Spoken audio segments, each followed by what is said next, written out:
Welcome to sports live presented by cool. আপনাদের সঙ্গে আছি আমি সৈয়দ আবিদ হোসেন সামি। লিটন দাসকে ক্যাপ্টেন করে এশিয়া কাপের জন্য 25 সদস্যের প্রাথমিক দল ঘোষণা করেছে বাংলাদেশ ক্রিকেট বোর্ড। প্রায় 2 বছর পর ডাক পেয়েছেন wicket keeper batter Nurul Hasan Sohan. প্রথমবার টি-20 টিমে ডাক পেয়েছেন আরেক wicket keeper batter Mahidul Islam Ankon. সবশেষ সিরিজের 16 ক্রিকেটার বাদেও ডাক পেয়েছেন নাজমুল শান্ত, নুরুল হাসান সোহান, মাহিদুল ইসলাম অঙ্কন, সৌম্য সরকার, সাইফ হাসান, খালেদ আহমেদ, নাহিদ রানা।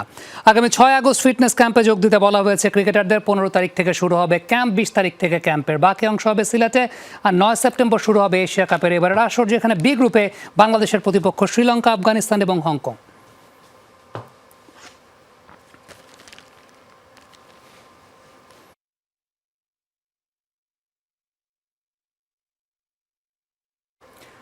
2023 সালের পর জাতীয় দলে ডাক পেয়েছেন নুরুল হাসান সোহান। সোমবার সন্ধ্যায় এশিয়া কাপের স্কোয়াডে উইকেট কিপার ব্যাটারকে রেখে দল ঘোষণা করে বিসিবি। তার আগে অবশ্য বাংলাদেশ এ দলের ক্যাপ্টেন ঘোষণা করা হয়েছিল তাকে। সোমবার দুপুরে তার নেতৃত্বে অস্ট্রেলিয়া সফরের জন্য 15 সদস্যের দল ঘোষণা করা হয়, যেখানে টপ এন্ড টি-20তে অংশ নেবে বাংলাদেশ এ টিম। এই সফরে আন্তর্জাতিক ক্রিকেট অভিষেক হতে যাচ্ছে জিসান আলম, মাহফুজুর রহমান এবং তোফায়েল এবং মুশফিক হাসানের। আছেন অভিজ্ঞ পেসার হাসান মাহমুদ এবং স্পিনার নাইম হাসান। 14 আগস্ট পাকিস্তান এ দলের বিপক্ষে ম্যাচ দিয়ে আসর শুরু করবে বাংলাদেশ এ টিম। আসরে অন্য প্রতিপক্ষ হচ্ছে Nepal, Perth Scorchers, Northern Territory, Melbourne Stars এবং এডিলেড স্ট্রাইকার্স। এরপর 28 থেকে 31 আগস্ট সাউথ অস্ট্রেলিয়ার বিপক্ষে একটি 4 দিনের ম্যাচও খেলবে বাংলাদেশ এ টিম।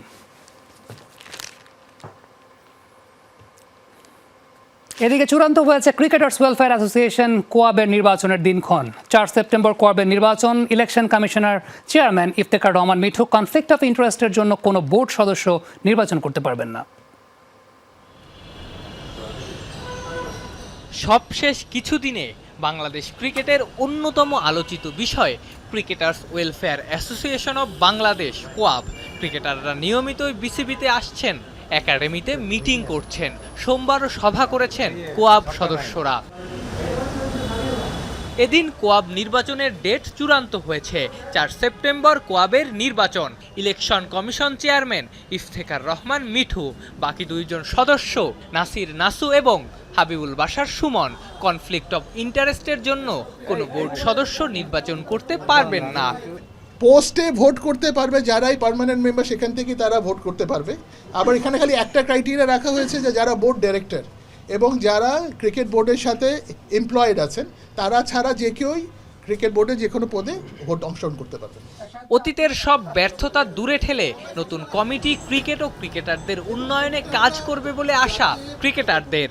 সবাই তো দেশের হয়ে খেলেনি, অনেকে আছে শুধু সেকেন্ড ডিভিশন পর্যন্ত খেলেছে, কিন্তু সে একজন জার্নালিস্ট হতে চায়, তো তাকে জার্নালিজমের উপর আমরা ট্রেনিং সেন্টার করার চিন্তা রাখি। এখন বর্তমান যে প্লেয়াররা আছি আমরা কি ফিল করছি, আমাদের কি ফ্যাসিলিটিস প্রয়োজন বা আমাদের কোন জিনিসগুলো ল্যাকিংস আছে, কোন জিনিসগুলো নিয়ে কাজ করা উচিত, এই টোটাল ডিসকাশনের পরে আমাদের প্রত্যেকটা প্লেয়ার যে যেখান থেকে পেরেছে তাদের থেকে আউটপুট দিয়েছে এবং আমাদের একটা খুব ভালো আলোচনা হয়েছে যে আমরা সামনে কি করতে চাচ্ছি। নির্বাচনে জাতীয় দলের সাবেক বর্তমান ক্রিকেটারের সঙ্গে বর্তমান প্রথম শ্রেণীর ক্রিকেটাররা প্রার্থী হতে পারবেন। সেখান থেকেই বেছে নেওয়া হবে ক্রিকেটারদের প্রতিনিধি। দেখেন, অনেকে আছে ব্যক্তিকেন্দ্রিক, অনেকে আছে সবাইকে নিয়ে কাজ করে। তো লিডার এমন হওয়া উচিত যে সবাইকে নিয়ে চিন্তা করে। তো এইরকম পার্সন আমরা খুঁজতেছি বা আমরা আলোচনা করতেছি যে আমাদের প্লেয়ারদের হয়ে যিনি সবার কথা চিন্তা করবেন। ইলেকশন ওপেন আছে, এখানে যে কেউ দাঁড়াতে পারবে। তো ভোটাধিকার আমার আছে, আমি যাকে মনে করব যে আমাদের জন্য পারফেক্ট আমরা তাকেই সিলেক্ট করব। তামিম ইকবাল কোনো পার্ট ছিল না আজকের। তামিম ভাই আসে, উনি ভার্চুয়ালিও যোগ হয়নি। শোনা যাচ্ছে বিনা প্রতিদ্বন্দ্বিতায় নির্বাচিত হতে পারেন সাবেক অধিনায়ক তামিম ইকবাল। থ্যাংক ইউ ভাই। আফনান পিয়াল, যমুনা স্পোর্টস, ঢাকা। ভাঙা কাঁধেও দলকে জেতাতে পারলেন না ওকস ওভালে ভারতের শ্বাসরুদ্ধকর জয়ের গল্পের নায়ক বনে গেছেন মোহাম্মদ সিরাজ। সিরিজের পঞ্চম এবং শেষ টেস্টে ইংল্যান্ডকে 6 রানে হারিয়ে 2-2 সমতায় সিরিজ শেষ করেছে সফরকারীরা। ইনিংসে 5 এবং টেস্টে 9 উইকেট নিয়ে সিরাজ হয়েছেন ম্যাচ সেরা। রানের বিচারে টেস্টে এটি ভারতের সবচেয়ে কম ব্যবধানে জয়ের রেকর্ড। দারুণ এক ইয়র্কারে উড়ল অ্যাটকিনসনের অফ স্টাম্প। ওভালের বুকে বাঁধ ভাঙা উল্লাসে সতীর্থদের সহ উড়লেন মোহাম্মদ সিরাজও। লর্ডস টেস্টে আউটের পর দলকে জেতাতে না পারার আক্ষেপে পড়েছিলেন। ঠিক আগের দিনই হ্যারি ব্রুকের ক্যাচ ছেড়ে সামাজিক মাধ্যমে পড়েছিলেন ভারতীয় ভক্তদের রোষানলে। খলনায়ক হতে যাওয়া সেই সিরাজই বনে গেলেন ওভাল টেস্টের নায়ক। শেষ দিনে সিরিজ নিজেদের করে নিতে ইংল্যান্ডের প্রয়োজন ছিল ৩৫ রান আর ভারতের ৪ উইকেট। দিনের শুরুতে জেমি স্মিথকে ফিরিয়ে প্রথম আঘাতটা আনেন সিরাজ। এরপর ওভারটনকেও নিজের শিকার বানিয়ে ম্যাচে রোমাঞ্চ এনে দেন এই পেসার। প্রসিদ্ধ কৃষ্ণার বলে জশ টং যখন সাজঘরে, ইংল্যান্ডের দরকার তখনও ১৭ রান, হাতে ১ উইকেট। অ্যাটকিনসনের ব্যাটে রানের ব্যবধানটাও ধীরে ধীরে নেমে এসেছিল ৭-এ।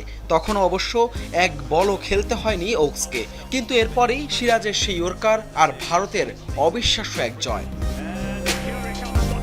আগের দিনই জো রুট বার্তা দিয়েছিলেন দলের জন্য জীবনের ঝুঁকি নিয়ে ভাঙা কাঁধেই নামবেন ক্রিস ওকস। হলো তাই, সোয়েটারে এক হাত লুকিয়ে ওভাল জয়ের গল্প লিখতে নামেন এই ইংলিশ তারকা। তবে তাকে পার্শ্ব চরিত্র বানিয়ে বিজয়গাথা লিখলেন মোহাম্মদ সিরাজ। ৬ রানের শ্বাসরুদ্ধকর এক জয়, সিরাজের ঝুলিতে ৫ উইকেট, ক্যারিয়ারের অন্যতম সেরা এক স্পেল। ৯ উইকেট নিয়ে ম্যাচ সেরা হওয়ার পথে শুধু টেস্ট জয় নয়, দলকে ২-২ সমতায়ও ফিরিয়েছেন এই পেসার। টস হেরে ব্যাট করতে নেমে ২২৪ রানে থামে ভারতের প্রথম ইনিংস। জবাবে ২৪৭ রানে শেষ হয় ইংলিশরা। ২৩ রানে পিছিয়ে থেকে দ্বিতীয় ইনিংসে জয়সওয়ালের সেঞ্চুরিতে ৩৯৬ রান করে ভারত। জিততে হলে ইংলিশদের গড়তে হবে ওভালে সর্বোচ্চ রান তাড়ার রেকর্ড। ৩৭৪ রানের টার্গেটে ইংল্যান্ড গুটিয়ে যায় ৩৬৭ রানে। সেই সাথে ভারত দেখেছে লাল বলের ইতিহাসে রানের বিচারে সবচেয়ে ছোট জয়টাও। ওভালের জমাট মেঘ ভেদ করে সূর্য আলো না ছড়ালেও ঠিকই ইংলিশদের থামিয়ে শেষ হাসিটা টেনেই মাঠ ছাড়েন সিরাজ। হ্যাঁ, সেই সিরাজ, সব আলো কেড়ে নেয়া ইংল্যান্ড বধের নায়ক। হাসান আল মারুফ, যমুনা স্পোর্টস। গুগল থেকে নামানো এক ছবিতে ওভাল টেস্টের ভাগ্য বদলিয়েছেন সিরাজ, যেখানে লেখা ছিল বিলিভ। নিজের উপর আস্থা রাখতে আর বাবার কথা স্মরণ করতে বলেছিলেন সতীর্থ রবীন্দ্র জাদেজা। সেই আত্মবিশ্বাস থেকেই সফল হয়েছেন, জানিয়েছেন ম্যাচ সেরা এই পেসার। ওভালে ৯ উইকেট শিকারের পথে ভারত কিনে দিয়েছেন ২-২ সিরিজ সমতা। ইয়র্কার লেন্থের করা বলটি উড়িয়ে দেয় অ্যাটকিনসনের স্টাম্প, সাথে সাথেই সিরাজের উল্লাস। উইকেটের মাঝে দাঁড়িয়ে CR7-এর সিউ ভঙ্গিমায় জয় উদযাপন। তার সাথে যোগ দেন গিল রাহুলরা। আগের দিন যে মানুষটি ছিলেন ভিলেনের ভূমিকায়, সেই মানুষটিই কিনা দিন শেষে বনে গেলেন নায়ক। জানালেন গুগল থেকে নামানো বিলিভ নামক ছবিটিই বাড়িয়েছে তার আত্মবিশ্বাস। সেই একটি ছবিই বদলে দিয়েছে ওভালের পঞ্চম দিনের সকাল। আমি সবসময় বিশ্বাস করি যে কোনো অবস্থান থেকে আমি ম্যাচ জেতাতে পারি। আজ সকালেও ঘুম থেকে উঠে মনে হয়েছিল আমি পারবো। গুগল থেকে একটা ছবি ডাউনলোড করেছিলাম যেখানে লেখা ছিল বিলিভ, বিশ্বাস করো। লর্ডস টেস্টে হারের পর নির্ঘুম রাত কাটিয়েছেন সিরাজ। হয়তো শোয়েব বশিরের সেই বলটিতে আউট না হলে অন্যরকম হতে পারত ম্যাচের ফলাফল। হারের পর যখন হতাশায় জর্জরিত এই পেসার, তখনই পাশে দাঁড়ান জাদেজা। সিরাজকে দেন ফিরে আসার টোটকা। লর্ডসে হারের পর খুব ভেঙে পড়েছিলাম। জাড্ডু ভাই তখন আমাকে বলেছিল নিজের ডিফেন্সে আস্থা রাখো আর বাবাকে মনে করো, তার জন্য খেলো। সেটাই আমাকে অনুপ্রেরণা দিয়েছে। ওভাল টেস্টে ২ ইনিংসে বল হাতে আলো ছড়িয়েছেন সিরাজ, নিয়েছেন ৯ উইকেট। ভারত যে শুধু বুমরার উপর নির্ভরশীল নয়, তা প্রমাণ করলেন ম্যাচ ছাড়া এই ভারতীয় তারকা। রিয়ান রাফতি, যমুনা স্পোর্টস। গত ৩ আগস্ট শেষ হয়েছে এএফসি পোর্টালে আসন্ন এএফসি অনূর্ধ্ব ২৩ এশিয়ান কাপ বাছাইয়ের জন্য ফুটবলার নিবন্ধনের শেষ দিন, যেখানে জায়ান আহমেদ ছাড়া অন্য কোনো ট্রায়াল ফুটবলারের নাম জমা দেয়নি বাফুফে। ফুটবল ফেডারেশন দাবি করছে প্রয়োজনীয় কাগজপত্র জমা না দেওয়ার জন্যই ডাক পাননি অন্য ট্রায়াল ফুটবলাররা। আপনার যদি একজন পুত্র সন্তান থাকে যাকে আপনি বাংলাদেশের জন্য খেলাতে চান, এবং আপনি সেই সুযোগটা খুঁজছেন, তার পাসপোর্টটাকে আমি করে দিব না আপনি করবেন, তাহলে আপনি কেন ওয়েট করবেন বাউফের জন্য? বাউফে কখন আপনাকে বলবে আপনি পাসপোর্ট করবেন? এই ক্ষেত্রে বিএফএফ এর তরফ থেকে কোনো রকমের অনিয়ম হয় নাই। বিএফএফ যেটা করেছে সেটা গত ৫০ বছরে হয়নি। স্বপ্ন ছিল অনেকের, বাস্তবতা এসে মিলল শুধু একজনে। গেল জুনে সারা বিশ্ব থেকে ৪৯ জন ট্রায়াল দিলেও সবার জানতে চাওয়া, কেন শুধু সেখান থেকে জায়ান আহমেদকে নিল বাফুফে। আপনি নিজ খরচে ট্রায়াল দিতে পারছেন বাংলাদেশে, বাট পাসপোর্ট করে রাখছেন না।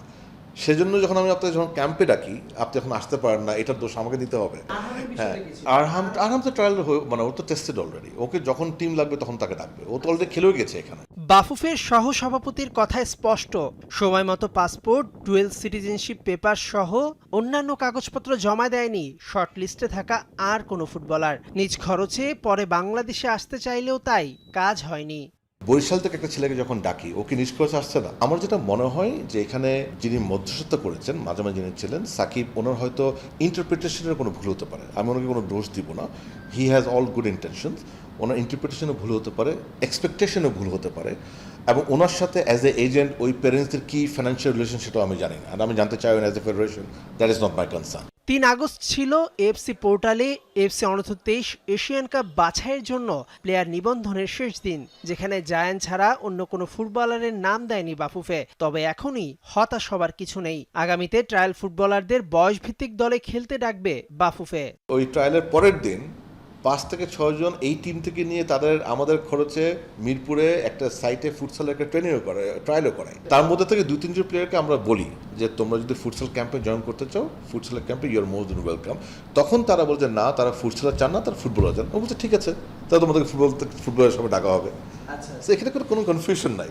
অনূর্ধ্ব-23 দলে ট্রায়াল বাদে রয়েছে 3 ফুটবলার, তারা হলেন কিউবা মিচেল, ফাহমিদুল ইসলাম, তানিল সালিক। যদিও বাফুফে বলেছিল কমপক্ষে 6-7 জন ফুটবলার নেবার, ঘটা করে ট্রায়াল করে মাত্র 1 জনকে নেয় হতাশা আছে দেশের ফুটবল সমর্থকদের মাঝে। মেহেদী নাইম, যমুনা স্পোর্টস, ঢাকা।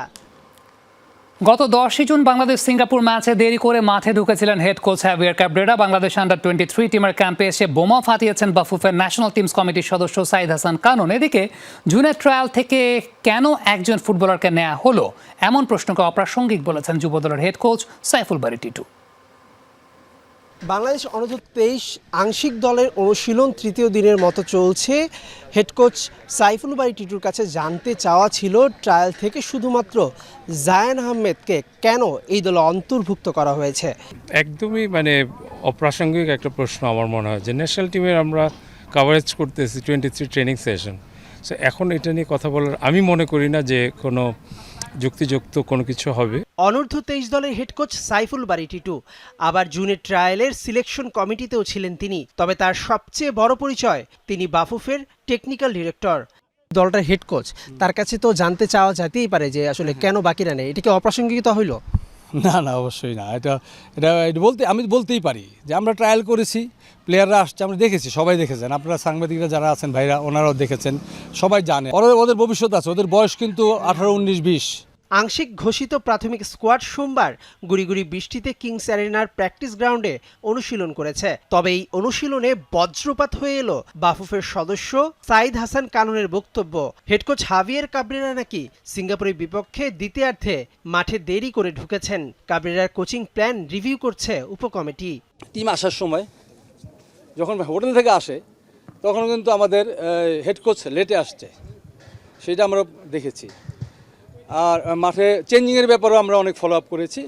পরপর 4টা প্লেয়ার ধামাধাম টিমের সাথে চেঞ্জ আনা, এটা আমার কাছে খারাপ লেগেছে। আমাদের অ্যাজ এ এক্স প্লেয়ার এবং ম্যানেজমেন্ট কমিটির টেকনিক্যাল কমিটির ন্যাশনাল টিম ম্যানেজমেন্ট কমিটির মেম্বার হিসেবে আমি একজন কোচ, আমি জানি যে একসাথে এই রাকিবরে হঠাৎ রাইট ব্যাক খেলাইলো, মুরসালিনে খেলাইলো, জামালরে কেন খেলাইলো, এইসব আমরা সব দেখেছি। রাকিব যে রাইট ব্যাক খেললো আমি জানি না, তাইলে আর আমাদের কোচিং স্টাফ যারা ছিল তাদের অবস্থান কি? প্রশ্নবিদ্ধ। না, আমরা ঢাকাতে থাকবো না, আমরা অবজারভেশন করবো বাইরে থেকে, সারাক্ষণ টিমের সাথে থাকবো আমরা। তবে বিতর্ক আর পাওয়া না পাওয়া পাশে রেখে যারা ক্যাম্পে ডাক পেয়েছেন তারা দেশের জন্য লড়াই করতে চান। যেহেতু এর আগে কখনো কেউ কোয়ালিফাই করতে পারেনি, তো আমরা সর্বোচ্চ দিয়ে চেষ্টা করব যে কোয়ালিফাই করার জন্য। সাইফুল বারী টিটু হেড কোচ হলেও তিনি অনূর্ধ্ব-23 দল চালাচ্ছেন হ্যাভিয়ার ক্যাব্রেরার প্রেসক্রিপশনে। মেহেদী নাইম, যমুনা স্পোর্টস, ঢাকা। একটা স্ট্র্যাটেজিক টাইম আউট নিচ্ছে, স্টে টিউনড। আর্জেন্টিনার গোলকিপার এমিলিয়ানো মার্টিনেজের ম্যানচেস্টার ইউনাইটেডে হয়ে খেলার স্বপ্নটা অনেকটা ফিকে হয়ে গেছে। অ্যাস্টন ভিলা এদিকে ধারে নিতে চাচ্ছে তাকে রেড ডেভিলসরা, তবে এমিকে স্থায়ীভাবে ছেড়ে দিতে চায় অ্যাস্টন ভিলা। অন্যদিকে পিএসজি আগ্রহী হতে পারে এই আর্জেন্টাইনকে পেতে যদি তাদের গোলকিপার দোন্নারুমা ছেড়ে দেন ক্লাব।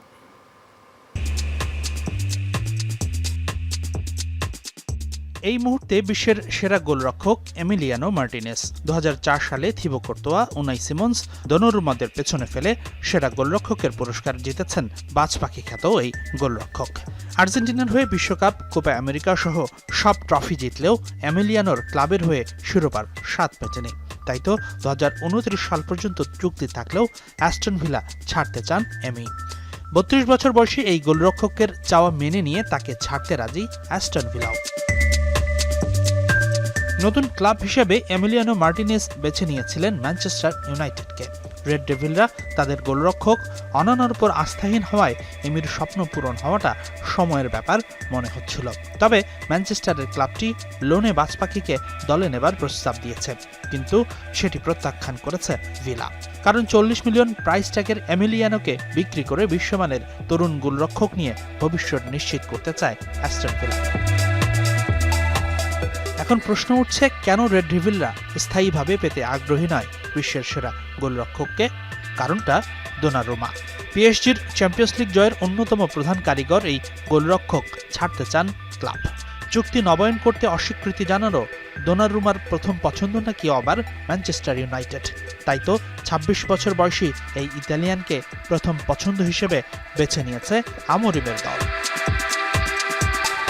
দোনারুমা চুক্তি নবায়ন না করলে তাকে ছেড়ে দেবে পিএসজি, আর সেটা হলে বিকল্প ভাবনায় আবার এমিলিয়ানো মার্টিনেসকে পছন্দ করে রেখেছে প্যারিসের ক্লাবটি।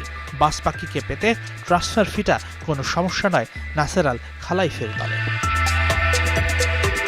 এমির জন্য আরও দুয়ার খোলা আছে। সৌদি প্রো লিগের একাধিক দল বিশাল অঙ্কের পারিশ্রমিক নিয়ে অপেক্ষায় আছে এই বিশ্বকাপ জয়ের জন্য। তবে মার্টিনেস ইউরোপের সেরা লিগেই খেলতে চান আপাতত। হাসিনুর রহমান, যমুনা স্পোর্টস। বিশ্ব টেস্ট চ্যাম্পিয়নশিপের ইতিহাসে প্রথম ব্যাটার হিসেবে 6000 রানের মাইলফলক স্পর্শ করেছেন ইংল্যান্ডের batter Joe Root. Anderson Tendulkar test সিরিজের শেষ ম্যাচে সেঞ্চুরি তুলে রেকর্ড গড়েছেন তিনি। পাশাপাশি নিজের 39তম শতকে সাঙ্গাকারাকে টপকে সর্বোচ্চ সেঞ্চুরি হাঁকানোর তালিকায় 4 নম্বরে উঠে এসেছেন রুট। একই সঙ্গে ঘরের মাঠে সবচেয়ে বেশি শতকের রেকর্ডে পন্টিং মাহেলা জয়াবর্ধনেকে ছাপিয়ে শীর্ষে এসেছেন এই ইংলিশ ব্যাটার। তিনি কেবল একজন ব্যাটসম্যান নন, টেস্ট ক্রিকেটের জীবন্ত এক কিংবদন্তি। টেস্ট চ্যাম্পিয়নশিপের ইতিহাসে জো রুটই প্রথম খেলোয়াড় যিনি কিনা স্পর্শ করেছেন 6000 রানের মাইলফলক। এমন এক সময়ে দারুণ এক রেকর্ড গড়েছেন রুট, যখন টেস্ট ক্রিকেটের ভবিষ্যৎ নিয়ে উঠছে নানা প্রশ্ন। তবে রুট প্রমাণ করেছেন ক্রিকেটের এই বনেদি ফরম্যাট বেঁচে আছে এখনো। টেস্ট চ্যাম্পিয়নশিপে নিজের 69তম ম্যাচে 6000 রানের রেকর্ড করতে মাত্র 25 রান দূরে ছিলেন রুট। ওভাল টেস্টে দ্বিতীয় ইনিংসে ব্যাট করতে নেমে 6000 রান পূর্ণ করেন এই ব্যাটসম্যান। সাথে পেয়েছেন সেঞ্চুরির দেখা, যা তার ক্যারিয়ারের 39তম।